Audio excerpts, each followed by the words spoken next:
At kasama po natin si Engineer Eugene Diaz, ang hepe po ng pinakamalaking LTO office, district office, diyan po sa Binyan. Ang dalawa pong ito ay mga kinilala sa kanilang magagaling na serbisyo dito po sa Region 4, sa Calabarzon, at doon po sa umpisa o pagkapagkalat ng pinakamodernong motor vehicle inspection system dito sa Pilipinas, ng roll out po niyan. At sila yung nag-umpisa din ng pag-ooperate ng the only complete modern motor vehicle inspection system dito po sa Alaminos. Ang hepe po ng Binyan, si Engineer Eugene Diaz. Magandang umaga po sa ating lahat, sa ating mga televiewers. Good morning at maraming salamat, Engineer, Colonel, Jerry. Maraming salamat. This is my third time. And ang opisina po ay very grateful na kayo ay katuwang namin sa pagbabahagi ng aming mga policies, ng aming mga regulations para sa kaalaman ng ating mamamayan. So, pagbati po sa ating mahal na Director ng LTO, Director Tabaldo, at sa ating Assistant Regional Director, nararito po ang inyong mga magagaling na kasama dito sa LTO. At ang ating pong Land Transportation Office ay siyang mayroong katungkulan na ang lahat ng land transportation, lahat ng motor vehicles na tumatakbo dito po sa kalupaan ay maparehistro dahil kinakailangang mapangalagaan ang ating mga tao na sumasakay at saka nadadaanan o nalalampasan diyan sa mga kalsada ng lahat ng motor vehicles natin. Kaya gayon po, mayroong pagrerehistro para requirements sa pagrerehistro, kinakailangan ay ang ating emission testing ay tinetesting para po ito ay makilalang ayos pa ang ating makina. Kung hindi po ayos yan, kinakailangan, kung marami po ang emission, kinakailangan ipapatune up natin yan at bago pa uli testingin kung siya pwede nang patakbuhin. At yun po namang lahat ng mga sasakyan na kinakailangan magdala ng pasahero o ipinamamasada, yan po naman ay mayroong tinatawag na yung motor vehicle inspection unit na lahat ay tinetesting ang ating mga ilaw, mga preno, buong sistema po ng mga sasakyan pampasahero ay tinetesting nila. So siguro, at ito po, kaya natin inanyayahan ang mga dalawa pong ito ay may mga bagong programa sila at masyadong naririnig na naman natin, pamilyar na naman sa atin ang usapan tungkol sa rehistrasyon ng motor vehicles at doon sa mga bagong plaka na pinatutupad nila. At bayaan po natin ipaliwanag ni Engineer Eugene Diaz. Salamat, Engineer. Ayon po dito sa ating bagong patakaran na ito naman ay alinsunod sa isa sa misyon ng Land Transportation Office na magkaroon ng order sa lansangan at mairehistro natin yung mga roadworthy and emission compliant vehicles. So batay sa unang misyon ng LTO ay inisip nito na magkaroon tayo ng bago at standard na motor vehicle plates. At ito ay sa kadahilanan na sa maraming pagkakataon dahil sa ang luma nating plaka ay hindi secured at madaling tanggalin sa mga sasakyan ay nagiging dahilan para magkaroon ng mga hindi magandang gawi na naging dahilan para ang mabiktima ay ang ating mamamayan. So, sa pamamagitan ng pagpapalit ng bagong plaka, ay may iwasan na natin yung tanggal kabit doon sa mga buses at saka yung mga kolorom na sasakyan. May iwasan na rin yung ang sasakyan ay magagamit para sa mga kriminal na gawain dahil wala itong plaka o ang plaka ay plaka ng ibang sasakyan. may iwasan na rin natin na yung ating mga mamamayan ay nakakasakay doon sa mga kolorom na sasakyan. At ang huli ay may igigiit natin yung ating karapatan na tayo ay ihatid doon sa ating patunguhan dahil alam natin through the plate numbers na ang ruta niya halimbawa ay from Lipa to San Juan. So kung tayo ay ibababa sa Rosario, alam natin na ito ay bawal at merong trip cutting na ginagawa yung driver. So, ano po naman itong bagong plaka? Ito pong ating bagong plaka ay bagong material na merong security code na nakalagay doon sa itaas na kaliwang bahagi ng plaka. Yung pong alphanumeric o yung characters o letra at yung numeric, yung number, ay mananatili. So kung ang atin pong plaka ay ABC 101, kapag pinalitan ito ng bagong plaka, yun pa rin po. ABC 101, ang materialis lang ang mababago. At ang halaga po ng plaka na ito ay 450 pesos.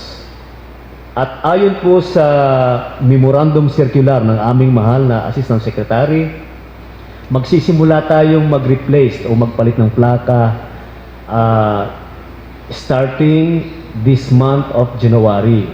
At yung pong mga motor vehicle, sisimulan po natin ito doon sa mga four-wheel vehicle. Ito po yung mga, ang tawag namin ni regular vehicles, gaya ng cars, jeepneys, buses, trucks, and trailers. All class, kahit po ito ay for hire or private. At all denomination, kahit po ito ay UV, buses, trucks, or cars. So yung pong motorcycles, hindi pa kasama sa papalitan. At ang plaka po, babayaran natin kapag tayo ay nag-renew ng rehistro. At from the date of renewal of registration, magiging available po ang plaka within 45 days. So, hindi po lilipas yung 45 araw at magiging available na sa district office o extension office kung saan kayo nagrehistro. Sino po ang magkakabit ng plaka? Ayon po doon sa memorandum circular, ang may-ari ang magkakabit ng plaka. Pero meron po kaming mga empleyado na nag-seminars at umattend ng mga workshop kung paano magkabit ng plaka. At sila po ay nandun at tutulong sa inyo para maikabit ng maayos yung plaka. Dahil yung pong ating plates, once installed, kapag po naikabit na, ay kapag tinanggal natin, considered as defective na. So, yun po yung security noong plaka. So, yun po, malinaw na yun pong dating plate number namin at saka letters, ay yun pa rin po ang magagamit na number. May madadagdag lang na security features ang ating mga plaka. Ay magkano naman po, may babayaran po ba kami? Ang babayaran po natin para doon sa replacement ng plates ay 450 pesos. At wala pong hihingin anumang dokumento mula sa mga registrants. Libre na rin po ba yung re-registration, yung renewal na registration?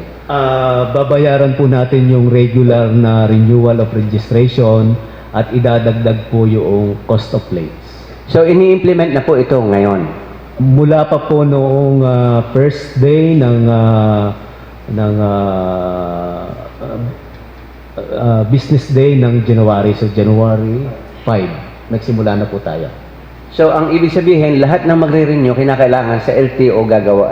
Kinakailangan, oo nga pala, lahat nga pala ng nagre-renew, hindi naman yun. Pagkatapos ng emission, pupunta po ng LTO. At personal na sila ang magkakabit ng plaka. Kapag po tayo nagrehistro, hindi pa po available yung plaka. So, babayadan lang po natin yung renewal plus yung 450, and then magiging available po yung plaka 45 days after noong date ng Pagre-registro. registration. Opo. Gaano po ba kabilis ngayon ang mag-renew ng registration sa ganung proseso? Inaabot po ng ilang minuto o ilang oras? Actually po, kung ideal po yung situation na ang ating system ay normal, walang hanging, walang offline, ang renewal po ng registration ay kaya po natin in 30 minutes to 1 hour. Apo. Siguro dapat mas si Engineer Cooley ang tatanungin ko dahil ito'y hepe dito sa ating salipa at inaasahan natin ng malaking pagbabago kasi nga kayong dalawa ay ang team na mayroong kinilala diyan sa Alaminos na district nang nagpakita ng napakagandang mga sistema sa inyong management ng mga opisina. So inaasahan namin ang napakagandang pagbabago ng serbisyo dito sa LTO District Office. Kumusta po naman yung mga fixer? Talaga po bang yun po ba'y talagang regular na bahagi ng inyong opisina o yan po ba ay pwedeng maging regular ang aming pagtatransact sa opisina ninyo? I will speak on behalf of Binyan District Office Engineer na I had to admit na may mga tao sa paligid dahil ako ay 2 buwan pa lang na-assign sa Binyan District Office at talagang alam naman natin na itong mga Pilipino ay very enterprising at maaring dahil sa kawalan din ng trabaho ay ito yung nagiging paraan nila para kumita. Pero dapat po nating tandaan na ang fixing is a criminal act.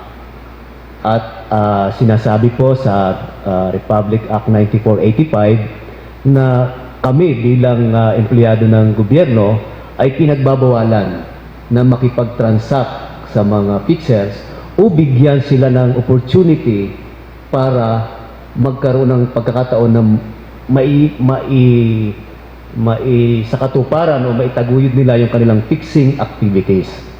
So, sa Binyan po, gumawa ako ng mga programa na mag-aalis ng opportunity para sila ay makapag-fixing. Unang-una ay hiningi ko ang commitment ng mga empleyado na dapat ay huwag tayong makikipag-transact sa fixing. Kasi kung walang nag-i-entertain sa kanila, wala silang pagbibigyan ng papel. On the second point, Engineer, kinausap ko ang aming investor na dahil sila ang may control sa complex, ay magkaroon sana kami ng crowd control doon sa main gate na ang papapasukin lamang ay yung mga tao na mayroong business transaction. Ang ibig ko po sabihin doon sa business transaction ay legal na business transaction doon sa loob. So sino po yon? Yung may-ari ng sasakyan, yung mga legitimate na lending license officers of lending institution, yung mga banks and lending companies, yung tao na mayroong sworn statement na siya ay authorized ng ND owners to transact on their behalf. So, yun lamang po ang aming inaalaw na makapasok sa premises ng LTO. Sa lipa naman po, Engineer. Siguro po, mas makatutulong yung mga kliyente natin upang maiwasan po natin yung fixer. Doon po sa ating pagpasok lang po natin sa ating opisina, makikita po natin yung malalaking karatula na huwag po tayong makipag-ugnayan sa fixer. Kasi kung hindi naman po tayo makikipag-ugnayan sa fixer, mawawala po yung fixer. Siguro po, mas mabuting lumapit po kayo sa mga lehitimong empleyado ng LTO upang mapagserbisyuhan po kayo ng maayos. Ngayon, kung kayo po ay hindi napaglingkudan ng maayos dito sa aming opisina, pwede nyo po akong i-text sa aking numero 0917 836-3086 o pwede rin po kayong magsadya sa aking tanggapan upang ito po ay ating maaksyonan. Marami po ngayon ang mga inauthorize na magbukas ng mga emission testing centers. At mukhang kasama sa serbisyong ibinibigay nila ay sila na ang libreng ibinibigay nilang sila na ang magdadala ng pagpaparehistro ng sasakyan sa LTO. Paano po ang pananaw ninyo dito sa ganito? Yung pong mga emission testing centers ay nagbobuluntar na sa mga may-ari ng sasakyan na sila na ang magre-rehistro. Kung minsan yung ibang emission testing center, libre na nilang ibinibigay yung serbisyo na sila na yung magdadala doon ng pagre-renew ng rehistro ninyo. Ano po ang pananaw ninyo dito? Paano po ang ginagawa?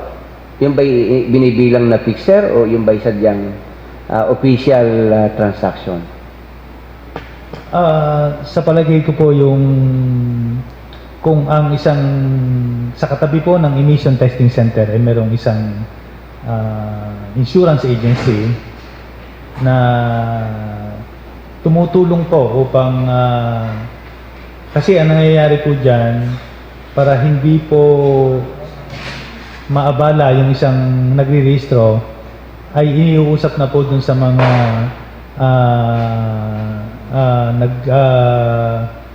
sa mga insurance agency. So yung pong pagrehistro ay ang paglakad ng rehistro ay parang free na nila kung sa kanila kukuha ng insurance. Sa palagay ko naman po ay pwede basta wala lang po tayong kukuhaning additional fee bukod doon sa mga resibo pong babayaran sa LTO at saka doon po sa insurance. Ngayon, kung ang isa naman pong emission ang kumukuha, ay sa palagay ko po ay hindi dapat kasi ay hindi po yun yung kanilang line of business na inaprubahan po ng DTI at ng munisipyo. At pagka ganito po kasi siyempre may marami nga sila, di siyempre labanan niya ng para pagandahan ng serbisyo para kamo na dito ka na uli sa amin magpapa-emission at ako na ang bahala sa rehistro mo. Yun ba ay kung mayroong kaukulan dapat ba mayroon silang kaukulang dokumento o dapat ikilala na lang nung taga-LTO yung may emission center at para diretso na sila magre-rehistro noon sa mga kliyente nila? Yung sa emission, kung yung pong serbisyo nila ay binibigay nila ng libre as parang pang-akit doon sa mga na doon po sa kanila magpa-emission, palagay ko naman po ay pwede basta yun lang pong pag-conduct po ng emission dapat po in accordance doon sa standard at doon sa procedure para masiguro po natin na talagang emission compliant po yung lahat ng nagpaparehistro ng sasakyan. Yun pong renewal ng driver's license.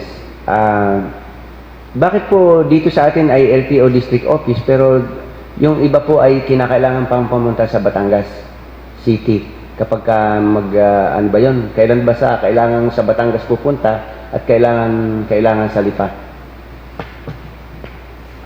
Dito po sa Lipa, wala po tayong sa kakulangan po ng tao kasi hindi pa nga po na-approvean yung rationalization ng personnel ng LTO Region 4A. Dito po kasi sa Lipa, wala po tayong driver examiner at wala po tayong driver skill rater, kaya po wala po tayong bagong lisensya dito.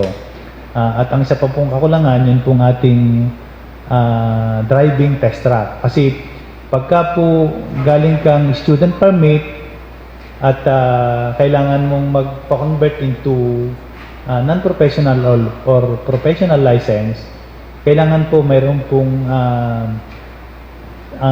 sinisigurado po sa pamamagitan ng pag-test po sa kaalaman ng isang driver kung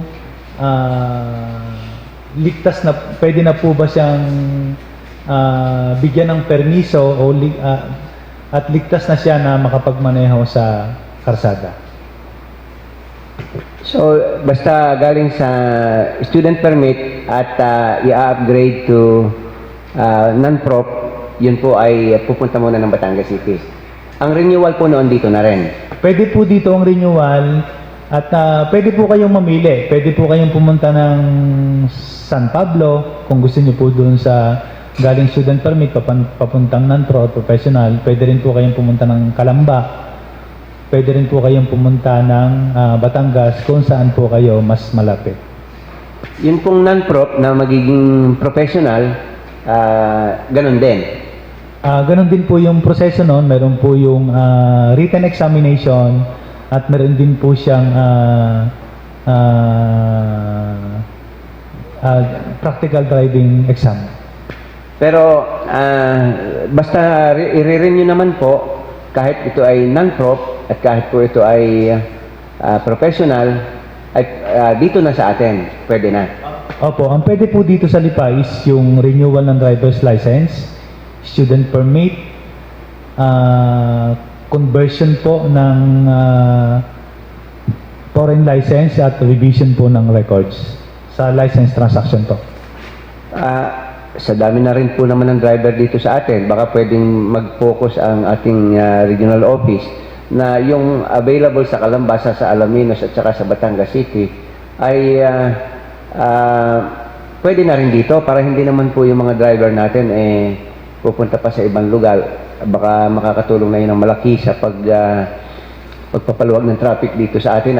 Kita naman ninyo, dito pala sa atin ay walang ganon at dito sa atin ay napaka-traffic. Sa palagay ko po, ito po yung isa sa mga programa na gusto pong ipatupad ng aming butihing Regional Director Eric Rinal Tabaldo at ng aming pong Assistant Regional Director Franz Ranches na magkaroon po ng bagong lisensya dito po sa Lipa City. Matitinik na abogado itong ating ARD at saka itong ating Director. Maasahan po kaya natin na dito sa atin ay mangyaring nasa Lipa yung within this year na yung sinasabing yung rationalization para ma-execute na yung conversion ay dito na gagawin. Sa palagay ko po, within this year ay hindi po, pero in the near future po, tingnan po natin. Ano pa po ba ang mga bago ngayon dito sa ating mga programa ng LTO?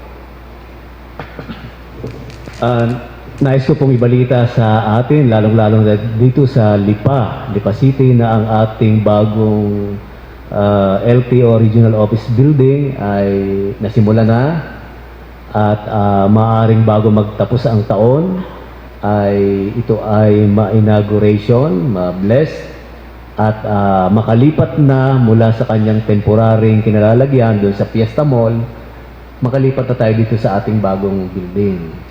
Ito po ay nagkakahalaga ng around 34 million pesos at ito po ay 3-story building.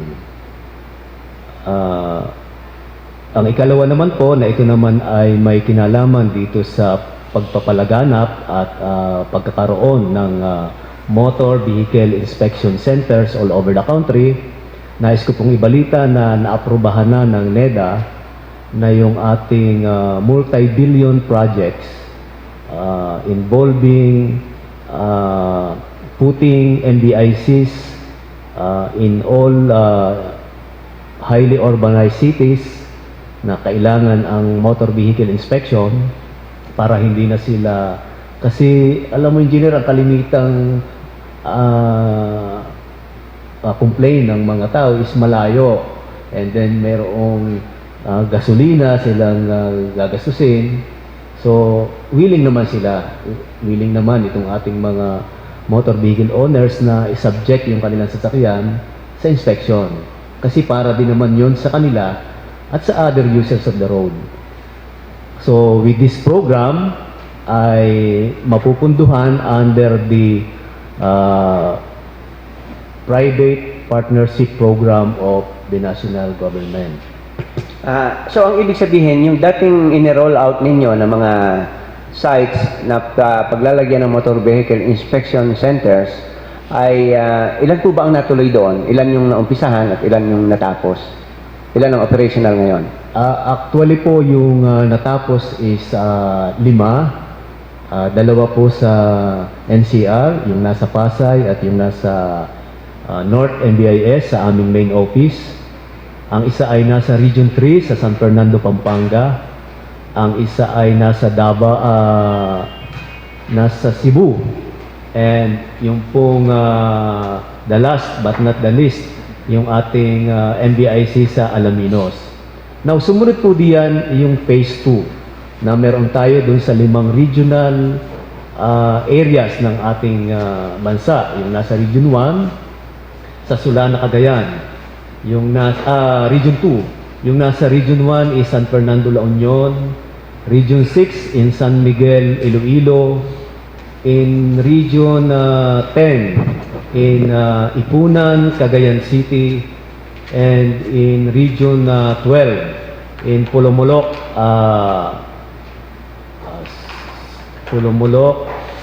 between Pulomolok and General Santos City. Ito po ay almost 50% complete. Ang pagkaalam ko po, yung mga existing MBICs will be retained by the government. Parang as a balancing factor. Doon po naman sa mga MBICs na itatayo ng mga private sectors. And coming from our RD, it will be only the buildings and facilities that will be shouldered by the private sectors. The manpower will be from the government. Yung pong equipment, government din ang magpo-provide? Private sector po. Private sector. More or less, ang isa pong motor vehicle inspection system ay magkano ang inaabot? Engineer Coolies will be authority with regards to costs. Engineer. Siguro po yung isang MBI's building, it is around 50 million and the equipment is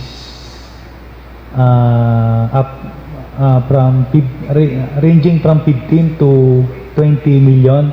Ito pong equipment na ito, isa po siyang motor vehicle testing equipment for light lane, for heavy lane, and for motorcycle lane. Tapos yun pong salat, ayun po, that will vary upon its location. Gaano kalaki po ang required na lote ng isang motor vehicle inspection system? Yung pinakamaliit po, gaano kalaki ang dapat? Doon po sa pag-aaral na ginawa namin, ipagpalagay po natin itong Calabarzon, ito pong ating 5 probinsya. Ito po ay nangangailangan ng 2 lanes para sa mga trucks. So, at ang ginawa po namin ay pwede po tayong magtayo ng isang center na purely for motorcycles. So pwede maliit yun? Maliit lang po yun. Doon po sa mga... Ilang square meter po ang kailangan so lote? pwede na po doon yung mga 1,500 to 1,000. And Pagka then, po yung heavy, pag po yung doon muna po tayo doon sa motorcycle and light cars. Pwede po doon yung mga 2,000 to 3,000 square meters. And then, yun naman po kompleto, yung meron tayong motorcycle lanes, meron tayong light cars and for trucks. Ang minimum po noon is around 4,000 square meter. Opo. Siguro po, may dalawang katanungan na lang ako bago ibigay ko kay Colonel Jerry ang pagtatanong. Ang isa po, yun pong ating, yung pong ating mga tricycle ay sa inyo rin ang registration. Mga motorsiklo po kasi yun di ba? Pero dito po sa atin, kung nakasakay na kayo sa tricycle, ang size po noon ganyan lang kung kababa. Talagang pag nakaapo ko yung ganyan, hindi ko na kayo, nakaganyan kayo talaga. Pwede po ba niyong ma-influensyahan para hindi ang ating mga tricycle na gumagala sa kalsada ganoon? Kasi siyempre kung may mga bisita tayo, gusto nilang masakyan yung mga local na sakayan.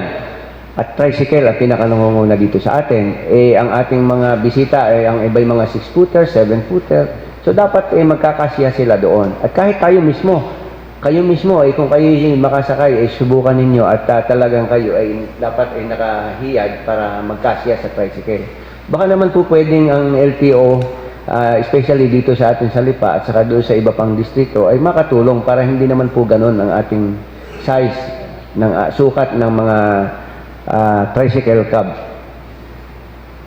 Napakaganda po ng puntos na inyo pong nabanggit, Engineer. At gaya po ng nabanggit ko kanina sa ating interview sa radio, na nung kami magkaroon ng strategic planning, ay isa po yan sa mga puntos na nabanggit nung aming chairman ng process control team, yung aming isang mechanical engineer, si Engineer Borjal ng San Pablo City, na nakalagay sa aming plano na isa-subject namin individually ang lahat ng sasakyan. At ang isang napagtuunan ng pansin ay yun nga pong vertical height ng seating compartment ng tricycle, na talaga naman pong halos walang clearance at kailangan mong yumuko o kaya ay lumiyad para hindi maumpog ang ulo doon sa kanyang roof cover. Asahan niyo po na sa susunod naming Transportation District Officers Meeting sa second Tuesday of February ay i-raise po namin yung issue na yan. At ito po'y dala-dala ng ating concern na ating inire-raise dito sa ating sa Regional Development Council para maepektuhan yung ating mga polisiya. Sapagkat hindi ko nakikita na malaking gastos para sa may-ari ng tricycle yun, iaangat lang yung bubong eh. Siguro po, pwede pong ipaliwanag ninyo sa amin naman sa ngayon at yun ang nais kong maliwanagan kung bakit mayroong motor vehicle inspection centers o system. Ano ba ang ginagawa doon at ano ang kinakailangan na maisigurado ninyo bago mairehistro yung ating mga sasakyan?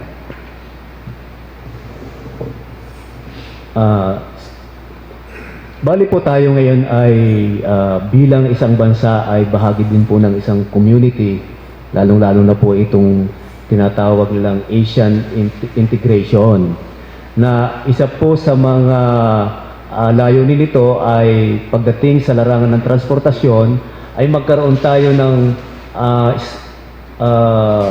standard motor vehicle inspection na yung ginagawa ng ibang bansa ginagawa na rin sa atin upang makahikaya tayo ng mga tourist na pupunta sa atin dahil alam nila na ligtas yung ating mga sasakyan na gamitin sa lansangan at meron silang peace of mind na maglakad sa ating mga lansangan dahil yung ating mga drivers ay quality drivers at yung ating mga sasakyan ay roadworthy and emission compliant. Isa ito sa isang layunin ng kung bakit kailangang isubject ang mga sasakyan sa inspection bago ito patakbuhin sa kalsada. At ito naman po inaayon din doon sa ating Clean Air Act of 1999 na isang pulisiya na may mandato ang Department of Transportation and Communication na magkaroon ng motor vehicle inspection system. At ang ikalawa naman po ay National Motor Vehicle Maintenance Program. Kasi hindi lang ini-inspect, pero dapat ay nandoon din sa kultura yung regular maintenance. Kasi po sa pag-aaral, yung pong aksidente at saka yung mga sakit dahil sa mga pollution, yung ating mga drivers na exposed sa pollutants, malaki po ang kinakain budget na galing sa Department of Health. Dahil inaayudahan ng ating gobyerno yung ating mga pambansang hospital at yung mga gamot na ginagamit ng ating mga low income, nakalimitan po yan, yung mga drivers. So, kung mababawasan po natin ito, yung incident of sickness ay bababa, so yung pong budget din natin para sa ganung sa mga sakit na ito, gaya ng asthma, yung mga respiratory diseases, high blood, So malaki po din bagay. So ito po ay dumaan sa masusing pag-aaral. So, maliban po sa smoke, ano po ang kailangang inspection, ang ini-inspection ninyo sa mga center para masabing roadworthy? Engineer Tulis, ito po ang authority. So, halos lahat po ay chine-check. Yung pong dimension ng sasakyan, kung siya po ba ay sumusunod doon sa tamang sukat, kung kumpleto po ba siya sa mga ilaw, seatbelt. Ang isa pa po ay yun pong alignment. Ano po ba yung kahalagahan ng alignment? Para po yung pagtangos ng ating gulong ay pantay. Kasi kung hindi po siya naka-align, halimbawa nakaganyan siya ng konti, pwede pong uneven yung pagtangos ng ating gulong. Mas sa halip po na kung ikaw po'y pampasero, sa halip na 6 months mo gagamitin, pwedeng 3 months lang. Kasi yung kabilang gilid ay pudpud na, kung tawagin nga sa atin dito sa Batangas. Pero yung kabilang gilid, hindi pa naman. So yun po yung kahalagahan nun. Pangatlo po, yung brake. So, doon po sa brake test, tinitingnan po kung pantay po yung preno sa kaliwa at sa kanan, at kung malakas po yung preno sa unahan at sa hulihan. Ano po ba yung kahalagahan kung bakit kailangan ay pantay po yung preno ng kaliwa at kanan? Kasi pagka po hindi pantay, halimbawa malakas po yung kanan, mahina yung kaliwa, kung bigla kang magpepreno, kakabig po yan sa kanan kung malakas yung kanan. Kasi parang maigting na yung kapit ng preno dun sa kanan, maluwag sa kaliwa. So ang tendency po, pipigil po yung kanan, uus-us po yung kaliwa. So yun po yung kahalagahan. Pangatlo po yung sa smoke emission testing equipment upang masiguro po na malinis po yung hangin sa environment. Ang pang-apat po yung ilaw. So yung ilaw po, meron po siyang required na liwanag. Dapat po 10,000 kandela para masiguro po na makikita mo yung daan kung gabi. Kasi kung medyo malabo po yung ilaw, siyempre kung merong mabilis yung takbo mo, malamang sa hindi mo mapansin yung mga nasa karsada. So ano po ba yung tinitingnan? Yung pong direction po ng ilaw. Ang tendency po niya is mas masilaw mo yung pong driver dun sa kasalubong mo. Kaya kung mapapansin nyo po, lalo po sa mga bagong sasakyan, lagi siyang medyo nakakabig sa kanan, tapos hindi siya masyadong mataas. Parang meron siyang level na dapat hindi siya lalampas ng 10 cm per meter. Yun po yung para po siguradong hindi ka makakasilaw sa kasalubong. Kasi pagka po nagmamaneho ka at nakasalubong ka na sa iyo nakatutok ang ilaw, talagang hindi mo po makikita. Doon po sa sobrang maliwanag, parang wala po siyang limitation. Ang kinokontrol lang po talaga, sir, is yung pong direksyon. Kasi kung sobrang maliwanag ka at ang direksyon naman ng iyong ilaw ay talagang tutok lang sa kalsada at saka sa tabi, hindi mo maapektuhan yung kasalubong mo. Kaya po, kailangan yung direksyon. Importante po yung direksyon ng ilaw. Yun pong pangatlo, yung pong undercarriage inspection. So ito po yung visual na tinitingnan. Tinitingnan po yung ating mga shock, yun pong ating mga bushing, yung ating mga makina, kung wala po siyang leak. Tapos ay yun pong yung mga hose po ng brake. So yun po importanteng makita kung walang leak. Kasi pag may leak po yan, yun po yung pagsisimula ng ating problema. At ang isa pa po yung joint play tester, yung pong joint play tester, tinitingnan po yung mga joint nung mga pangilalim po ng ating sasakyan. Parang ipipihit-pihit mo lang yung ano. Pag nakita mo siyang kumakalog-galog sa ilalim, so malamang kailangan yung mga joint na yun, kailangan mong palitan o kailangan mo siyang i-repair. So yun po yung mga test na ginagawa po dun sa ating motor vehicle inspection station. So ito po ay napaka-importante kasi po ay kung regular po yung maintenance ng ating sasakyan, mas makakatipid po tayo.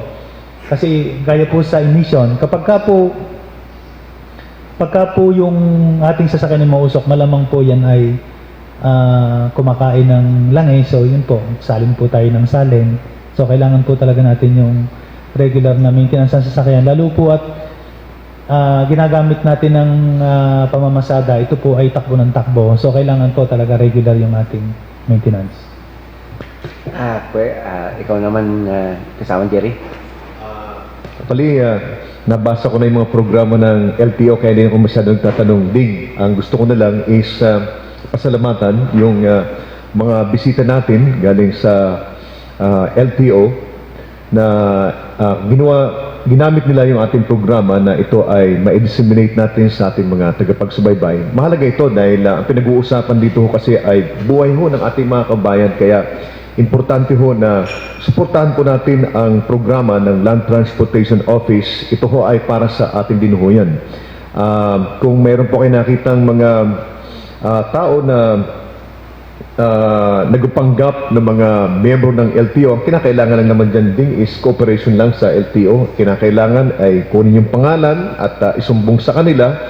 At ako naman po ay naniniwala sa ating mga kasamahan po sa LTO na ito ay kanilang inaaksyonan.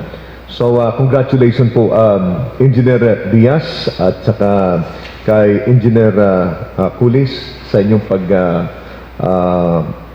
pagbibigay ng talagang atensyon dito sa mga programang ito na ito ay dapat mag-cascade down doon po sa ating mga masa para maintindihan po nila. At sa ating pong mga nakikinig naman ho ay dapat suportahan mo natin, mag-cooperate ho tayo para maging matagumpay itong programa na ito. Ding, ang sa akin na lang ay gusto kong kunin yung pagkakataon na ito na ipaliwanag, na i-promote sa ating mga nakikinig yung forthcoming na 2nd Fernando Air Base Golf Club Invitational and Testimonial Golf Tournament. Ikaw ay golfer ka, so alam ko tuwang-tuwa kapag nakakarinig ka ng ganitong klase mga activity.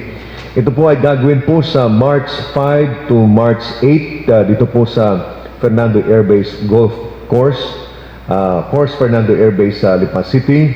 Ito po ay 4 na araw, 4-day team and individual tournament na gagawin po nga sa 5 to March 2015. Ang competition po is handicap tournament with 10 members and 8 to 10 count format. Hindi ko masyado ito naintindihan din, but ito lang gusto ko lang ipaliwanag sa ating mga naglalaro ng golf. All team members are also entitled to compete in the individual tournament, which will follow the System 36 format.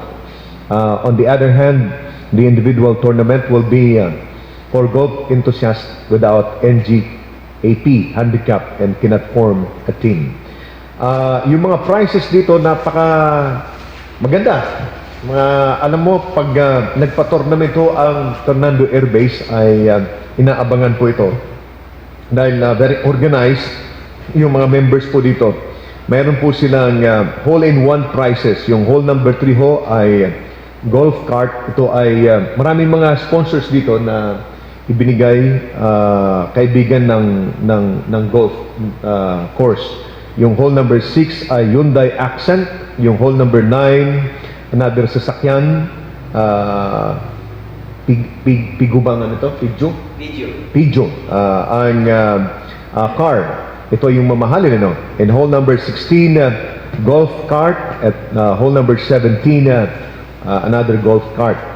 And then, merong mga special awards, yung nearest to pin sa hole number 9, most accurate drive sa hole number 5, longest drive sa hole number 12, at longest putt sa hole number 18, at saka most exercise. At napakarami pong iba. So, dun po sa mga interesadong maglaro, dito po sa Lipa at sa buong lalawigan po ng Batangas ay napakarami pong mga manlaro dito.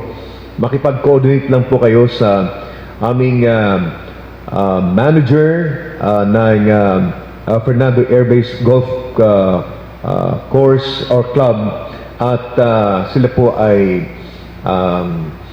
ipapaliwanagan kayo dito sa gagawing tournament. And then, sa akin naman din, ay katapos lang po yung aming silent drill competition. Ang plano namin is ibukas ito sa general public every Saturday. Magkakaroon po kami ng silent drill exhibition dito po sa parade ground, and then open house sa ating barracks. Makita nila yung Saturday inspection para yung ating mga kabataan ay magkaroon sila ng first-hand na encounter sa ating pong mga kadete galing po sa Philippine Air Force Officer Cadet School. It's going to be a weekly activity already inside Fernando Air Base every Saturday. Saturday inspection, and then open house. Makita nila dito din sa loob ng barracks namin yung maayos na pagkaka-arrange ng mga damit. The objective of this project is to be able to promote to the general public the importance of discipline, and as well as yung patriotism, because doon sa ating gagawin na silent drill exhibition, mayroon ding magsasalita to talk about unity, to talk about patriotism, and to talk about anything that will promote the patriotism, the development of our country. And then sa February 14 ay another activity. Ito mga kaibigan ay isang Christmas activity po sa loob ng Fernando Air Base. Yun hong 60-footer natin. Yeah, Valentine's party nga pala. I'm sorry. What did I say? So, yung Christmas tree kasi, lilipat doon sa kanto, gagawin siyang parang love tower. So, di ba, dati Christmas tree, Tower of Love. Tower of Love. So, marami pong mga programa na naka-line up. The objective is yung maging happy yung ating community, because tayo naman po ay naniniwala na ang isang community na masaya, nagkakaisa, ay isang instrumento para sa isang bansa na masaya din. So, sa inyong lahat, you are all invited to participate dito po sa forthcoming Valentine's Party dito po sa loob ng Fernando Air Base, and as well as to watch our silent drill exhibition every Saturday dito po sa Fernando Air Base, at yan po ay sisimulan po namin sa February na. Jer, sino ang pwedeng kausapin o tawagan? Ano bang landline or cellphone number ang pwedeng makontak namin dyan Dito kung kami sa- ay interesado sa golf? Golf. Kasi may mga kaibigan tayo na nasa sa ibang probinsya, at sila ay maaaring makakita ng ating episode na ito sa Facebook at sa YouTube. Mga kaibigan, pwede niyo pong tawagan si Major Archie Alde sa kanyang pong cellphone number 0917-811-5402, or kaya si Lieutenant Renmar Samonte sa kanyang cellphone number 0917-529-9301. Yan po yung kanilang cellphone number. 0917-811-5402 para kay Major Archie Alde. Super galing po itong tournament na ito. Dream golf talaga ito. Kita naman Maski yung po sa Manila ay inaabangan ito. Very organized, nagtutulong-tulong po yung mga members ng club. Hindi naman po ito military. Karamihan po sa mga members po dito ay mga civilian na sila po ang nag-sponsor nito para po makapagbigay ng magandang tournament sa loob po ng Fernando Air Base. Oo, tapos bihira ang kayang magbigay ng ganyang kagagandang mga premyo, at napakamura po ng ating tournament fee, 2,500 lang para sa ilang kotse, golf cart, at kung ano-ano pa yung mga ipinamimigay diyan. Napakalaking tournament po ito. Kaya magpalista na po tayo, magbuo ng team na 10, at kung hindi man ay magpalista na po, at baka maubusan tayo ng slots. Okay, once again, it will be on March 5 to 8 ngayong pong taon. Siguro sa hinga natin ng huling pananalita ang ating mga bisita. Muli po, maraming salamat po sa kay Colonel Samudjo. Samudjo, kay Engineer Andal, sa APAP Batangas, sa pag-imbita po sa amin dito sa inyong programa upang makapagbigay po ng impormasyon tungkol po sa Land Transportation Office. Again, maraming salamat, sir. Colonel? Ding, maraming salamat sa pag-imbita sa mga kaibigan natin galing sa LTO at yung parting statement siguro ng ating bisita galing sa Binyan, si Engineer Diaz, your parting statement. Thank you, Colonel. On behalf of our Regional Director and Eric Leonard E. Tabaldo and our ARD, Francisco Ranches, who is now going to Malaysia for a conference with our Assistant Secretary. I would like to extend our thanks, and we are very much grateful. We are grateful for allowing us to use your program for to disseminate to our listeners the services and what we are doing in the LTO. Asahan po ninyo na hindi kami tumitigil sa pag-iisip ng mga bagong sistema o hindi kami napapagod na tumugon sa inyong mga hinaing o complaints.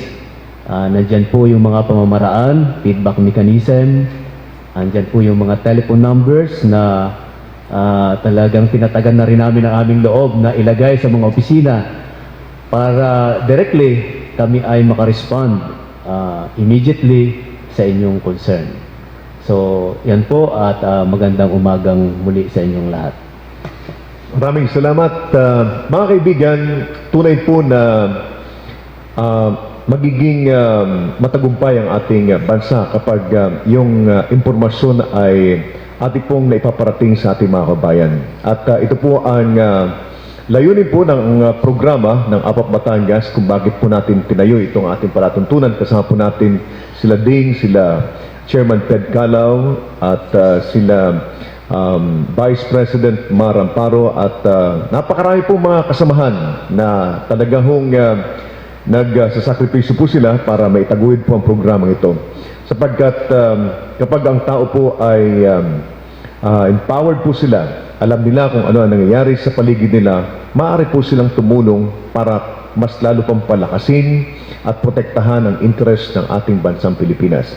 So sa inyo pong pagsubaybay, maraming salamat po at maraming salamat din kay Dingandal sa kanyang pag-imbita sa ating mga bisita ngayon. And sa ating mga bisita naman, maraming salamat sapagkat hindi niyo po alam, ang taping po namin ay ginagawa po namin Sunday. So ito po ay family day para po sa kanila, but dahil po sa kagustuhan nila na ito ay may kalat po sa ating mga tagapagsubaybay, sila ay pumunta rito. Si Engineer Diaz is from Binyan pa at si Engineer Kulis naman ho ay sa Rosario ay pumunta rito para lang po mapakinggan at maibahagi po sa inyo ang kanilang mga programa. So mga kaibigan, maraming salamat po sa inyo at naway patuloy po niyong tangkiligin ang ating programang APAP Batangas. Audio Jungle.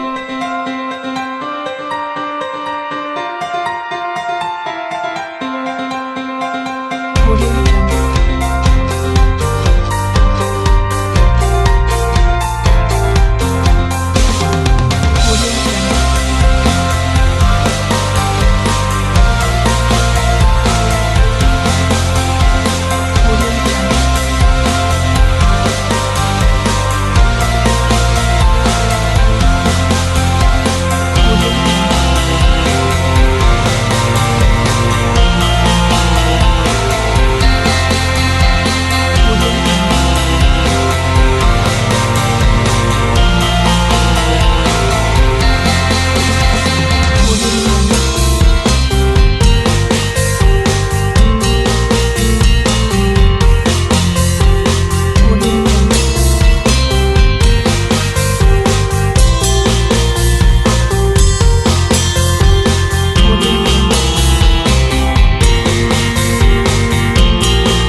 Narito na ang programang Usapang Pangkapayapaan, Usapang Pangkaunlaran.